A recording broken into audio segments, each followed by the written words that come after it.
I love this Deuteronomy text. And I don't say that very often. But this Deuteronomy text lets us into how God thinks. And I think it's an important lesson to understand how God thinks. The Israelites are looking over the Jordan into the promised land, over the Jordan River. And if the Israelites are anything like me, they're worried about crossing the Jordan. They're worried about all the obstacles that are going to come with moving into the promised land, with setting up their life in the promised land, for the skirmishes and battles, and for everything that's going to come between that moment and the moment where they actually have their lives set up. And so what does God say? God starts telling them what to do once everything is already set up. And if you're anything like me, you're probably thinking, well, wait a second, God, how am I going to get from A to B? And God's, let's not worry about that. Let's worry about the end of the story. What you're going to do when it's over, because that's what I'm really excited about. That comes from the way God thinks. God thinks, you know what? I'm going to be with you every step of the way. It's going to happen. Everything is going to happen the way that I have planned for it. I'm going to be with you, give you strength, give you courage, give you wisdom in that moment. Don't worry about that. Let's talk about the end of the story right now. God is already 2 steps ahead of them, and God is usually 2 or 3 steps ahead of us. I have found that the things that I get anxious about, there's few things that I get more anxious about than flying. I literally hate to fly. And I know some of you make a living flying, and whoever designed airline seats didn't have me in mind. And the idea of flying, and I've gotten sick on a plane before, and actually landed in Apia, Samoa in a bathroom at one time while it was against regulations. It happened anyway. And ever since then, I'm just really anxious about getting on a plane. And so Michelle will tell you that, like, I am the biggest baby in the world, and I have to take my Dramamine at a certain time, and I go through this thing. But I can do it if I can, in my mind, see what's going to happen when I get off the plane. If I can make a vision of myself driving in a car with my parents in Detroit, okay, I know I'm going to be there in 4 hours, so I can do whatever it takes between now and then, because that's going to be the end of the story. And so, if I can see the end, if I see a vision of what's going to happen on the other side, if I can picture myself laying on the beach with a pina colada in my hand, I can get on the plane. But if I can't, it's hard to get on a plane for me. That's the way I overcome anxiety, is seeing the other side, seeing the end of the story. I think that's the strength that Jesus had during the temptations, because he knew what the end of the story was.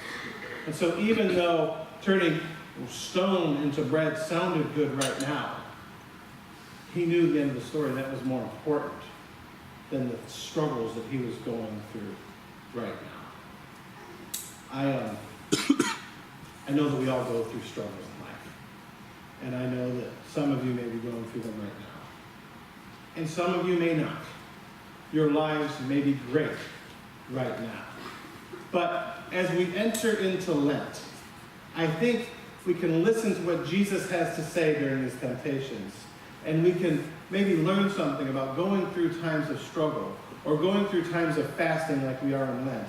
We as a church fasting from our organ. We're not playing the organ during Lent, so that Easter morning, the worship service we have is even going to sound even better, because we haven't had the organ for 2 months. It's going to be great. But we're going to fast from it. We're going to learn what it's like to give up something together in community. And when we do that in our lives, when we give up something that is important to us, it's a struggle. And so the words of Jesus, I think, will help us.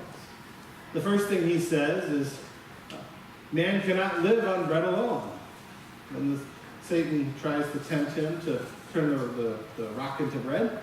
And I think we can take that even further and say that we cannot live alone with the stuff of this world, with the stuff of this life. We need something more than just the stuff of this life.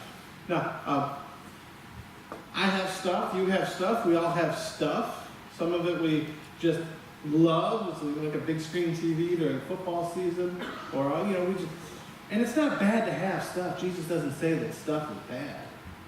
But it's not the most important thing in the world, because stuff in and of itself isn't going to help us reach the promised land, the land where we live with peace and love, the land where we feel like all our wants and needs are fulfilled. Those come from relationships. That comes from understanding who God is and what it's like to live for God and with God. Stuff doesn't help us. And so stuff alone isn't going to help us do anything. It's not going to help us get anywhere. And so we learn that we hear Jesus say that. So we cannot live with stuff alone. And so when things don't fall our way at work, we remember we cannot live by stuff alone. When our favorite candidate doesn't win the primary, we remember that we cannot live by the stuff of this life alone. And we remember that the end of the story is already written. And if we can vision and see the end of the story, then it helps us put the struggles of this life into context and help us to get through that. It helps us to trust God. Because trusting God is important. But there's a big difference between trusting God. I'm going to skip one of the temptations real quick and go all the way to the end to testing God. Jesus was up on the pinnacle of the temple. And Satan says, jump off, the angels will come and catch you. God won't let you get hurt. Well, we do know that God actually did let Jesus get hurt when they put him up on the cross. But we shouldn't. Jesus says we should not test God. Trust God, don't test God. Remember last week we talked about the relationship that God has with us and how God changes us. God doesn't use coercion. If you don't change, you're not going to heaven. That's not the kind of thing that God says. And we shouldn't respond with, well, God, if you do this, then I'll do this. That sounds more like a terrorist than a relationship. But more importantly, what it says is, God, I want you to do my will. I want to see you do what I want. And if you do that, then I'll consider doing what you want. But my will right now is more important than yours. That's what happens when we try and test God, when we try and force God into something. And so, don't test God. Because it's not healthy. It's not healthy to test anyone in a relationship. Anybody that you have feelings for. We trust God. We don't test God. And then finally, Satan takes Jesus up on top of the mountain, and all the kingdoms of the world are in front of him. And he said, I will give you all of these if you but bow and worship me. And Jesus says, worship God alone. Worship God alone. For me, there are many opportunities each day where I am reminded of reasons to worship God. And I was thinking, every time I pull out my phone to take a picture, it's a reason to worship God. Because there's something beautiful. There'll be times where I'm driving home and dusk will be in front of me and there'll be a beautiful sunset. And I'll have my phone out while I'm driving. Has anyone ever done this? You feel so stupid doing it. But you're like, it's just so pretty, I need a picture. There is beauty in front of us that we just want to capture. And it's a reason to worship God. Or there's moments where we're with people that we love and we're somewhere great and the food is great or whatever's going on. And it's just a moment that we want to capture because we're with great people. And just don't drive and take pictures. I do not encourage that. I just want to make sure I say that. But there's moments in life that we just want to capture. We want to remember that moment, so we take a picture because it was such a great moment. Another reason to worship God. But I know that we all go through periods in life where we don't really feel like worshiping. Where life is difficult. And it's hard to find a reason to worship God. And doubt creeps in. And, you just don't feel like getting out of bed. I love the Gospel of Matthew. Because the Gospel of Matthew talks about worship twice. In 2 sentences, in 2 verses in the Gospel of Matthew, the disciples worship. And right after worship, it says, and some doubted. The only 2 times in Matthew where the disciples worship, it said, and some doubted. When Jesus walked on water and came to the boat, the disciples were terrified, and they fell to their knees and they worshiped him, and some doubted. And when Jesus was resurrected from the dead and appeared to the disciples, they bowed to their knees and they worshiped him, and some doubted.